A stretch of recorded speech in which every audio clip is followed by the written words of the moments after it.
नमस्कार मित्रांनो, देशाचे पंतप्रधान नरेंद्र मोदी यांनी 19व्या स्वातंत्र्य दिनाच्या निमित्ताने लाल किल्ल्यावरून विविध घोषणा केल्या.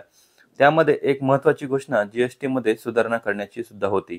आता या जीएसटीच्या सुधारणा करण्याच्या घोषणेमुळे शेतकऱ्यांना सुद्धा जीएसटी बद्दल काही प्रश्न हे पडलेले आहेत. कारण की शेतकऱ्यांच्या शेती अवजार असतील, त्यासोबतच ट्रॅक्टर असतील, कृषी पंप असतील यावरती जीएसटी हा आकारला जातो आणि त्यामुळे शेतकऱ्यांना जादाचा पैसा सुद्धा अधिकचा पैसा या वस्तूंसाठी या अवजारांसाठी मोजावा लागतो. आता या जीएसटीच्या संदर्भात ही चर्चा सुरू झालेली आहे की शेतकऱ्यांना दिवाळीच्या पार्श्वभूमीवरती एक मोठं गिफ्ट मिळू शकतं असं बोललं जातंय.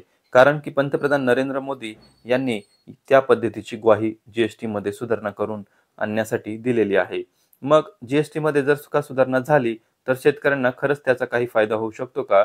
जीएसटी परिषदेमध्ये शेतकरी हितार्थ निर्णय घेतला जाऊ शकतो का? यापूर्वी देशाच्या अर्थमंत्री निर्मला सीतारामन याबद्दल काय म्हणाले आहेत हे आपण आजच्या या लयभरी माहिती जी बदल घडवते यामध्ये सोप्या पद्धतीने समजून घेणार आहोत. त्यामुळे तुम्ही व्हिडिओमध्ये शेवटपर्यंत टिकून राहा. तर आपण सुरुवातीलाच हे समजून घेऊया की जीएसटी नेमका किती स्लॅबमध्ये आपल्याकडे आकारला जातो.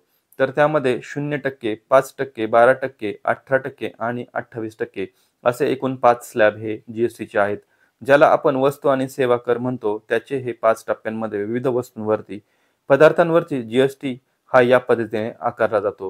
ही प्रणाली आहे ही मागच्या 8 वर्षापासून लागू करण्यात आलेली आहे आणि त्यामध्ये सातत्याने केंद्र सरकारकडून वेळोवेळी बदलही करण्यात आलेले आहेत.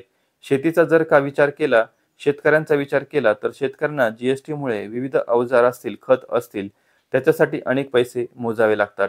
ट्रॅक्टर असेल, कृषी पंप असतील त्यासाठी पैसे मोजावे लागतात. पण यावरती नेमका कशावरती किती जीएसटी आकारला जातो शेतकऱ्यांकडून हे पण समजून घेतलं पाहिजे.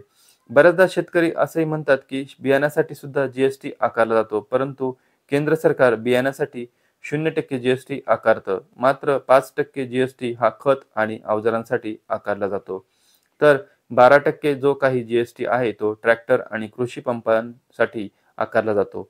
त्यानंतरचे जे काही स्लॅब आहेत म्हणजेच 18चा आहे आणि 28चा आहे यामध्ये शेतकऱ्यांच्या कुठल्याही अवजारांवरती जीएसटी हा आकारला जात नाही. म्हणजे या स्लॅबमध्ये तो आकारला जात नाही. तर त्यामुळे हे पहिल्यांदा लक्षात ठेवलं पाहिजे की शेतकऱ्यांना या 3च स्लॅबमध्ये शेतकऱ्यांकडून जीएसटी हा आकारला जातो.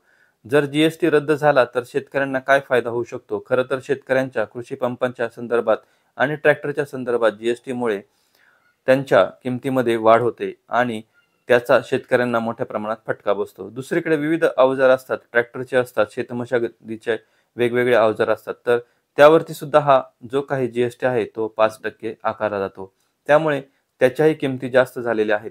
एकीकडे उत्पादन खर्च वसूलही होत नाही पिकांचा, दुसरीकडे मात्र उत्पादनासाठी जी काही मेहनत घ्यायची आहे, मशागत करायची आहे, त्यासाठी जे काही यंत्र लागणार आहेत, अवजार लागणार आहेत, त्याच्या किमती मात्र दिवसेंदिवस या जीएसटीमुळे आणि अन्य कारणांमुळे वाढत चाललेल्या आहेत आणि यामुळे शेतकऱ्यांना महागाईचा एक मोठ्या प्रमाणात फटका बसतोय आणि याच पार्श्वभूमीवरती शेतकऱ्यांनी जीएसटी रद्द करण्यात यावी कृषी अवजारांवरच्या यासाठी वेळोवेळी मागणी केलेली आहे. याबद्दल अर्थमंत्री निर्मला सीतारामन यांनी खरं तर 2025च्या अर्थसंकल्पीय अधिवेशनात याबद्दलची घोषणाही केलेली होती की पुढच्या काळात आम्ही हा जो काही विषय आहे तो जीएसटी परिषदेमध्ये घेऊ. कारण की आता जीएसटी परिषद सप्टेंबर महिन्यामध्ये येणार आहे आणि यापूर्वी सुद्धा 2021 मध्ये जीएसटी परिषदेमध्ये कृषी सिंचन असेल किंवा ट्रॅक्टर असतील या अवजारांवरती जे काही जीएसटी आकारला जातो ते रद्द करण्याची मागणी ही केली गेलेली होती. त्यावरती चर्चाही झालेली होती. विविध राज्यांनी असंही सांगितलं होतं की हा जीएसटी शेतकऱ्यांना परवडत नाही, त्यामुळे तो रद्द करण्यात यावा अशी मागणी ही केली गेलेली होती. परंतु त्यावेळेस एक मुद्दा असाही समोर आला की त्याबद्दल एकमत होऊ शकलं नाही. जीएसटी परिषदेमध्ये आणि त्यामध्ये कुठेतरी हा जीएसटीचा जो काही बोजा होता आर्थिक तो शेतकऱ्यांवरती कायम राहिला. परंतु आता मात्र 2025च्या सप्टेंबर महिन्यामध्ये जी काही जीएसटीची परिषद होणार आहे त्या परिषदेला जीएसटी मध्ये सुधारणा करण्यासाठी केंद्र सरकारने प्रामुख्याने एक सल्ला असाही दिला आहे जीएसटी परिषदेला की तुम्ही जो काही 12%चा स्लॅब आहे जीएसटी मधला तो रद्द करा. एकतर तो 0% वरती आणा किंवा मग तुम्ही तो 18% वरती न्या. अशा पद्धतीची एक सूचना केंद्र सरकारकडून करण्यात आलेली आहे. दुसरा एक मुद्दा आहे की तंबाखू असेल, पान मसाला असेल, सिगरेट असेल, यावरती जो काही जीएसटी आकारला जातो तो 40% पर्यंत घेऊन गेले पाहिजेत. अशा पद्धतीची सूचना सुद्धा केंद्र सरकारने जीएसटी परिषदेला केली आहे. त्यामुळे पुढच्या काळात कदाचित या गोष्टी जलद होऊन आरोग्याच्या संदर्भात असतील, शेती संदर्भात असतील, अवजारांच्या संदर्भात असतील किंवा त्याचसोबत हस्तकला असेल किंवा छोटे-मोठे जे काही उद्योग असेल, तर त्या संदर्भात काही निर्णय असतील तर त्यामध्ये जीएसटीच्या संदर्भात सुधारणा करून त्यांना सूट ही दिली जाऊ शकते. अशा प्रकारची चर्चा ही सध्या सुरू आहे. आता पंतप्रधान नरेंद्र मोदी यांनी 15 ऑगस्ट रोजी जे लाल किल्ल्यावरून भाषण केलं त्यामध्ये ते जीएसटी बद्दल काय म्हणाले होते, ते असं म्हणाले होते की मी या दिवाळीत एक मोठं गिफ्ट नागरिकांना देणार आहे. गेल्या 8 वर्षात आपण मोठ्या प्रमाणात जीएसटी सुधारणा केल्या आणि कर प्रणाली अधिक सुलभ केली आहे. आता या प्रणालीचा आढावा घेण्याची वेळ आलेली आहे. आम्ही आढावा पूर्ण केलाय, राज्यांशी सुद्धा सल्लामसलत केलेले आहे आणि आता नेक्स्ट जनरेशन जीएसटी सुधारणा लागू करण्यासाठी आपण सज्ज आहोत, असंही पंतप्रधान नरेंद्र मोदी यांनी लाल किल्ल्यावरून सांगितलं होतं. आणि त्यामुळेच जीएसटीमध्ये आता सुधारणा केल्या जातील.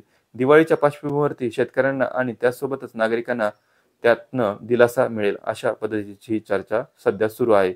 राज्य सरकारच्या पातळीवरती सुद्धा अर्थमंत्री अजित पवार ते राज्याचे उपमुख्यमंत्री सुद्धा आहेत. त्यांनी असं सुद्धा सांगितलं होतं की हिवाळी अधिवेशनामध्ये की ज्यावेळेस मला संधी मिळेल जीएसटी परिषदेत जाण्याची, त्यावेळेस मी या अवजारांवरचा जो जीएसटी आहे तो कमी करण्यासाठी मी तिथे हा प्रश्न उपस्थित करेल की हा रद्द करण्यात यावा. कारण की त्याचा शेतकऱ्यांना मोठ्या प्रमाणात फटका बसतोय. आमदार एकनाथ खडसे आणि शशिकांत शिंदे यांनी हा विधान परिषदेमध्ये सुद्धा मुद्दा उपस्थित केलेला होता. त्यावरती अजित पवार त्यावेळेस त्यांनी ग्वाही दिलेली होती.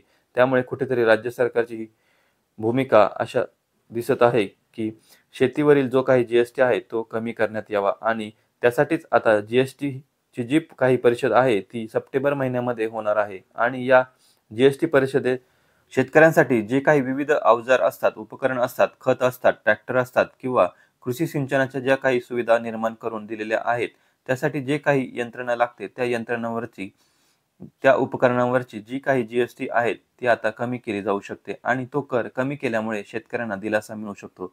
अशा प्रकारचा अंदाजही आता व्यक्त केला जातोय. कारण देशाचे पंतप्रधान नरेंद्र मोदी आणि त्याचसोबत अर्थमंत्री निर्मला सीतारामन यांनी सुद्धा याबद्दल सूतोवाच केलेले आहे. मागच्या 6 महिन्यात जीएसटी परिषदेत आता याबद्दल काय निर्णय होईल पाहूयात.